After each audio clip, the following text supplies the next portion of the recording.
పశ్చిమ గోదావరి జిల్లా భీమవరంలో రాధారంగ మిత్ర మండలి ఆధ్వర్యంలో వంగవీటి మోహనరంగ 36వ వర్ధంతిని ఘనంగా నిర్వహించారు. రంగ విగ్రహానికి పూలమాలలు వేసి నివాళులర్పించారు. అనంతరం పేదలకు దుప్పట్లు, పండ్లు పంపిణీ చేశారు. ఈ కార్యక్రమానికి ముఖ్య అతిథులుగా ఎమ్మెల్యే పులపర్తి రామాంజనేయులు, సర్వ సూర్యమిత్ర కంపెనీ అధినేత డాక్టర్ ఇరింకి సూర్యారావు హాజరయ్యారు.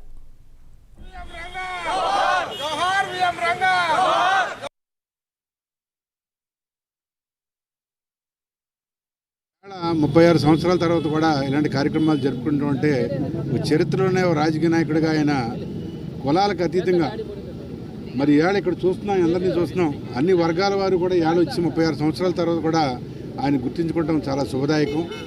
మరి ఈ రోజుని ఈ మిత్రమండలి ఏ రకమైన ఆర్థిక సహాయం లేకపోయినా సరే చందాలు వేసుకుని వాళ్ళు అందరి దగ్గర అడిగి ఈవేళ ఈ పేదలందరూ కూడా పళ్ళు కానీ దుప్పట్లు కానీ ఆహారం పంచిపెట్టడం చాలా సంతోషం. మరి ఇదే స్ఫూర్తితోటి ఈ భీమవరం ప్రజలందరూ కూడా ఒకటే చెప్తున్నాను, నాయకులు చచ్చిపోయినప్పుడు వర్ధంతులు చేసుకుంటాం అనేది సహజం, కానీ ఇలాంటి నాయకుల్ని తక్కువ మందిగా మనం చూస్తాం. మరి ఏదైతే ఇప్పుడు ఇలాంటి భీమవరం ముఖ్య నగరం అయింది కాబట్టి ఇవాళ ఇది మరో చెన్నై కింద అభివృద్ధి చెందుతుంది భవిష్యత్తులో. మరి ఈ సందర్భంగా మీ అందరిని కూడా ఆయన ఒక స్ఫూర్తి తీసుకుని ముందుకెళ్లాలని కోరుకుంటూ సెలవు తీసుకుంటున్నాను. తాలూకా ఆఫీస్ సెంటర్లో వంగవీటి మోహన్ రంగ గారి 36వ వర్ధంతి ఎంతో వైభవంగా జరుపుకుంటున్నాం.